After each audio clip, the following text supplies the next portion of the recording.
નમસ્કાર દર્શક મિત્રો, હું છું આશ્લેષા પટેલ અને આપ જોઈ રહ્યા છો અરવલ્લી ન્યૂઝ। મોડાસા શહેરમાં માનવતાનો અનોખો સ્પર્શ જોવા મળી રહ્યો છે। કાળઝાળ ગરમી વચ્ચે રાહદારીઓ માટે રાહતનો વિસામો બન્યું શ્રી જલારામ બાપા ચેરિટેબલ ટ્રસ્ટ મોડાસા। મોડાસા શહેરના કલ્યાણ ચોક ખાતે ઉનાળાની તીવ્ર ગરમી વચ્ચે માનવતાનું સુંદર દૃશ્ય સામે આવ્યું છે।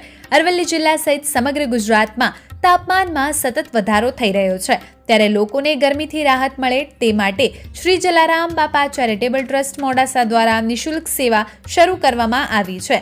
છેલ્લા કેટલાય વર્ષોથી ઠંડા પાણીની સેવા તો કાર્યરત હતી, પણ ટ્રસ્ટના પ્રમુખ નરેશભાઈ પારેખ અને ટ્રસ્ટીઓના સદવિચારોથી કલ્યાણ ચોક ખાતે ઠંડા પાણી અને ઠંડી છાશની પરબ મોડાસા મિની ઊંઝાધામ ઉમિયા મંદિરના વિષ્ણુ પ્રસાદ શાસ્ત્રીજીના હસ્તે સેવાકીય પ્રવૃત્તિ શરૂ કરવામાં આવી હતી, જ્યાં રોજિંદા પસાર થતા રાહદારીઓ, વાહન ચાલકો અને તડકામાં મહેનત કરતા શ્રમિકોને મફતમાં ઠંડુ પાણી અને છાશ પીવડાવવામાં આવશે।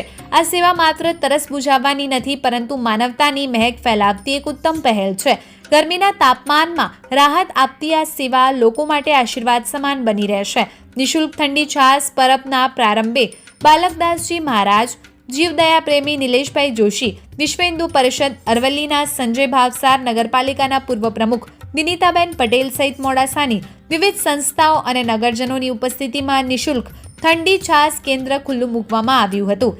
સ્થાનિક લોકો પણ ટ્રસ્ટની સેવાકીય કામગીરીને વખાણી રહ્યા છે અને વધુમાં વધુ લોકો આ સેવાનો લાભ લેશે।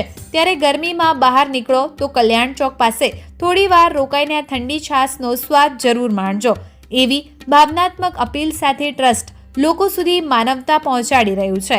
વૈભવ રાઠોડ, અરવલ્લી ન્યૂઝ, મોડાસા। મહંત શ્રી શાસ્ત્રી વિષ્ણુ પ્રસાદજી મહારાજ, ઉમિયા માતાજી મંદિર મોડાસા પૂજારી શ્રી। આજે મોડાસામાં આવેલું અમારે કલ્યાણ ચોક અને કલ્યાણ ચોકની અંદર જલારામ સેવા ટ્રસ્ટની એક ઓફિસ આવેલી છે અને જલારામ ટ્રસ્ટ સતત 12 માસથી સતત પાણીની પરબ તો હતી જ, પણ ભર ઉનાળો જ્યારે આવી રહ્યો છે ત્યારે જલારામ ટ્રસ્ટના પ્રમુખ શ્રી નરેશ કાકા અને નરેશ કાકાએ એક સુંદર એવો વિચાર એમના ટ્રસ્ટની અંદર મૂક્યો અને એ બધા ટ્રસ્ટીઓએ વધાવી લીધો અને ભર ઉનાળાના ગરમીના દિવસોની અંદર બપોરે 12 થી 3 કલાક સુધી આ મોડાસાના ધર્મપ્રેમી જનતાને છાશનું એક પણ પૈસો લીધા વગર વિતરણ કરવામાં આવશે।